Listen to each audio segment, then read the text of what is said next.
In New York City, the Climate Mobilization Act is going to change the way developers, contractors, property owners think about their buildings. There's no doubt that the Climate Mobilization Act will impact the lives of every New Yorker, but there will be a tremendous financial burden upon all of the commercial property owners. PACE allows property owners to finance the requirements underneath the Act. It allows them to provide opportunities to various projects that they may not have thought about using and really make an attempt to reduce carbon.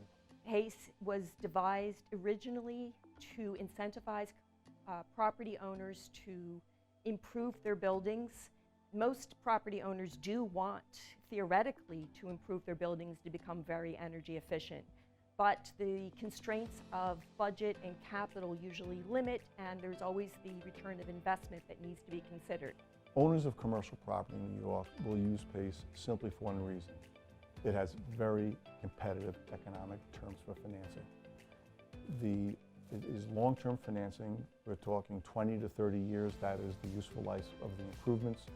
It is comparatively low interest rate, fixed interest rate for that long-term period. And also, most importantly, there is no acceleration of a PACE loan. It never comes due. It just fully amortizes over the loan. And if at any point there's a misstep, all that has to be done is that the past assessments that are due have to be paid and the loan continues. Property owners are going to want to use PACE because of its long-term nature. They'll be able to spread the payments out over 20 to 25 years, which reduces the cost and again allows them to work through that cost in a more efficient manner.